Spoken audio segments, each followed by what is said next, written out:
On the morning of December 19, 2014, Louis Guardia, a 20-year-old young man, took the bus to his mother's house at 34 Murray Street in the suburb of Manura Cairns, Australia. He had been released from prison 3 days earlier.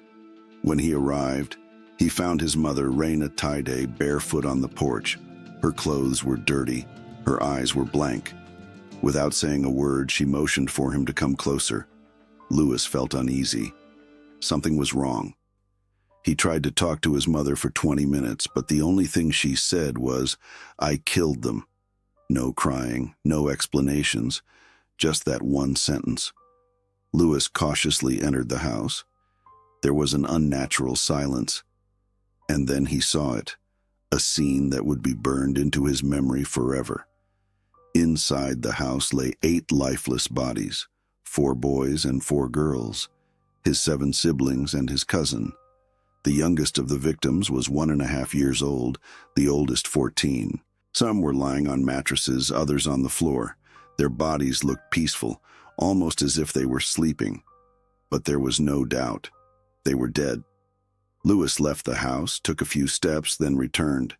He didn't know what to do. Finally, at 11:20 a.m., he called the police.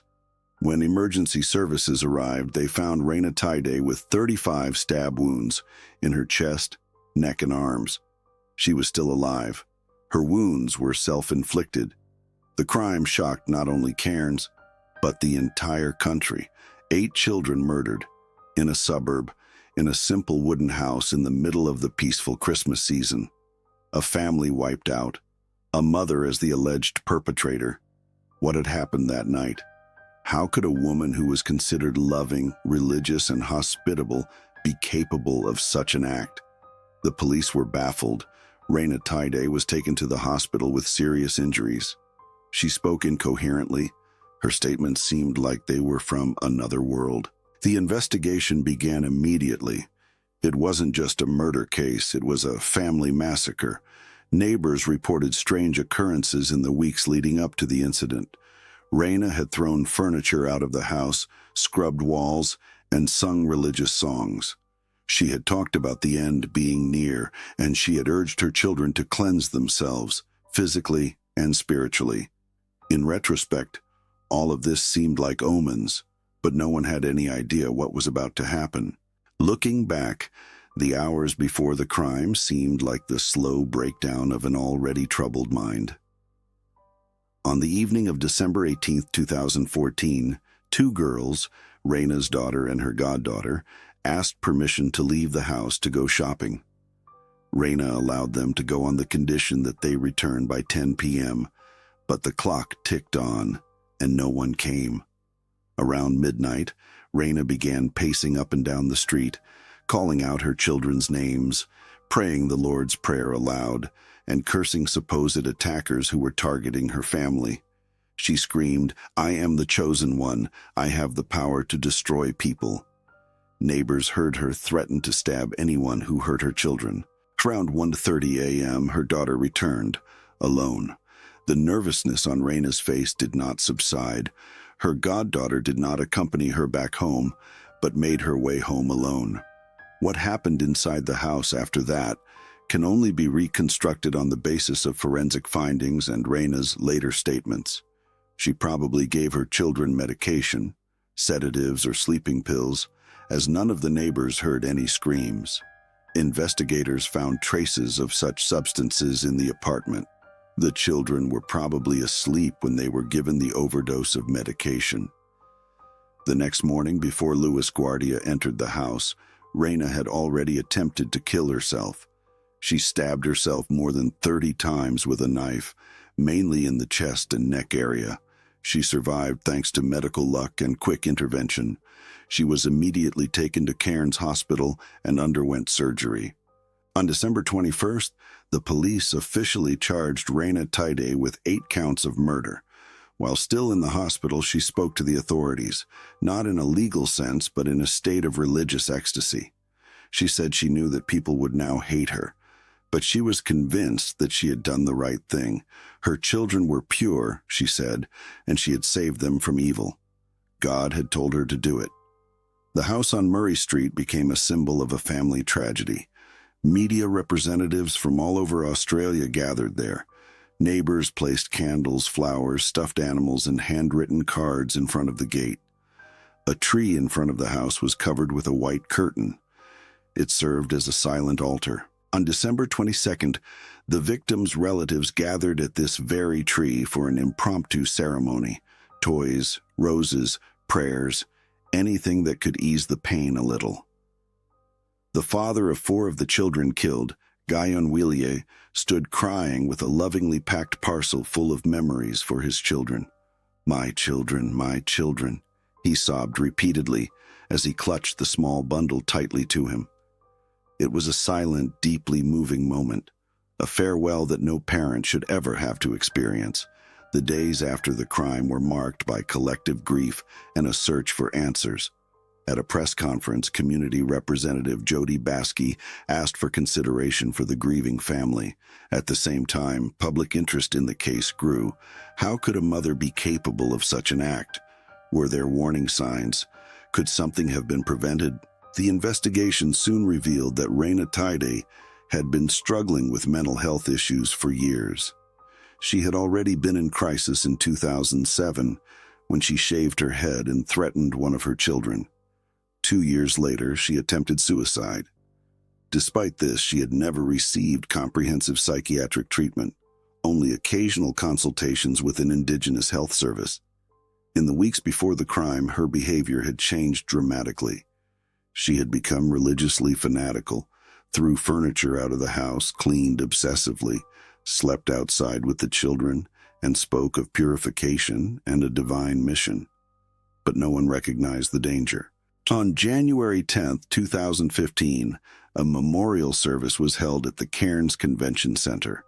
Over 4,000 people attended, many of them members of the Torres Strait community, where Raina came from. The ceremony was entitled Our Children, in the language of the islanders. Australian Prime Minister Tony Abbott was also present. In his speech, he spoke of solidarity, of protecting the most vulnerable, and of the need to take mental illness seriously.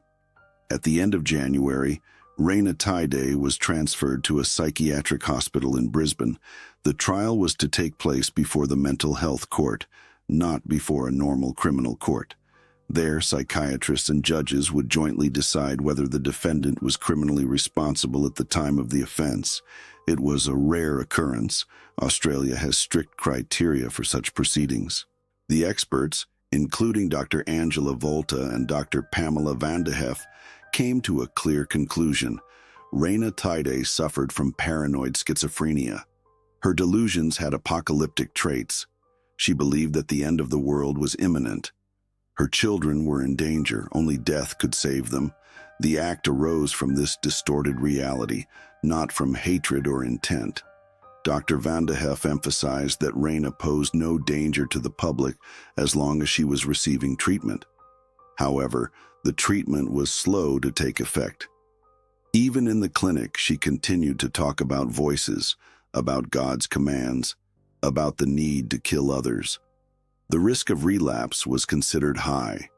She should only be allowed to leave the clinic under strict supervision, and even then only for a limited period of time. On May 3, 2017, the Mental Health Court handed down its verdict. Raina Taide was not criminally responsible at the time of the crime. She had suffered from severe, untreated paranoid schizophrenia and was convinced that she was doing the right thing. Therefore, under Queensland law, she could not be held criminally responsible. The decision was legally clear and emotionally distressing at the same time. Many wondered how such a tragic failure of the system had been possible. The signs had been there: previous incidents of violence, religious delusions, increasing isolation, dramatic mood swings. But no one had acted. There was no psychological care, no crisis intervention, no protection for the children. The family was left alone with their despair and with an illness that spread silently but inexorably. After the verdict, Raina Taide was permanently committed to a forensic psychiatric facility. Although no prison sentence was imposed, A life in freedom was no longer an option. Doctors said that Taide continued to show symptoms, even while undergoing treatment. She spoke of divine destiny, expressed violent fantasies, and reacted unpredictably to medication. Release would only be possible under the strictest supervision and was out of the question in the foreseeable future.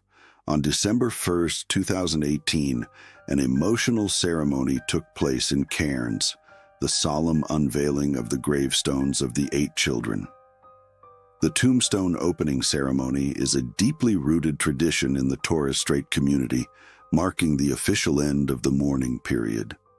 On that day, more than 4,000 people gathered in front of the graves to lay flowers, pray, and remember the deceased together. The gravestones had been covered with colorful cloths, which were ceremoniously removed during the ceremony. The names engraved on the gravestones were Malili, Shantai, Torenza Guardia, Asari, Daniela, Rodney, Petronella, and Vilia Taide. 4 girls, 4 boys, all between the ages of 1 and 14. Those present held hands, sang songs, and cried quietly.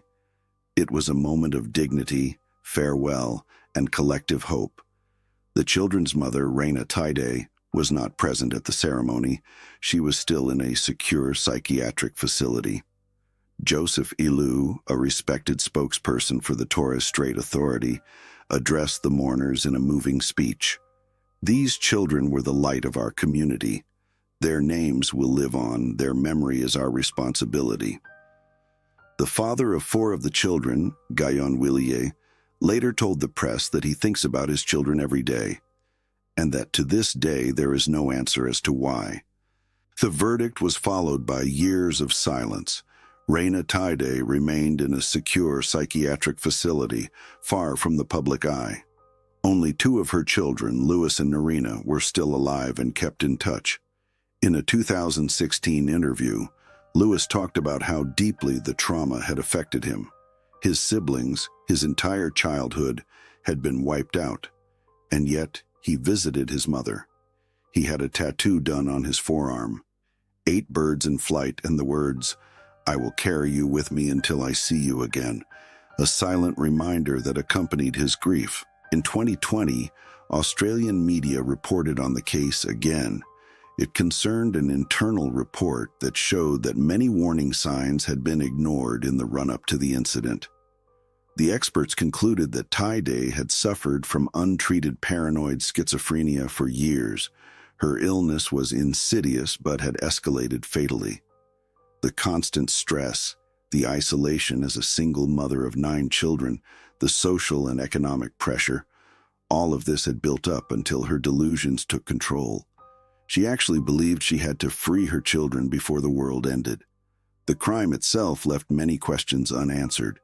Although knives were found at the scene, autopsies also suggested suffocation. Taide herself had stabbed herself 35 times, a sign of inner turmoil. Some neighbors said they had been afraid, but no one wanted to get involved. This sparked a public debate in Australia about mental health, taboos, and government failure. Why had no one helped? Why had no one intervened? In the wake of this debate, a fund was set up in 2021, a support program for Indigenous families with mental illness. Initiated by the victim's grandfather, Rod Villy, it was intended not only to provide financial assistance, but also to enable education and early detection. Villy explained in an interview, "We can't change the past, but we can make sure that something like this never happens again." Her son Louis, who entered the house in 2014 and found the bodies, now lives a secluded life. He and his sister Norina share the invisible legacy of this tragedy, a memory that will never fade.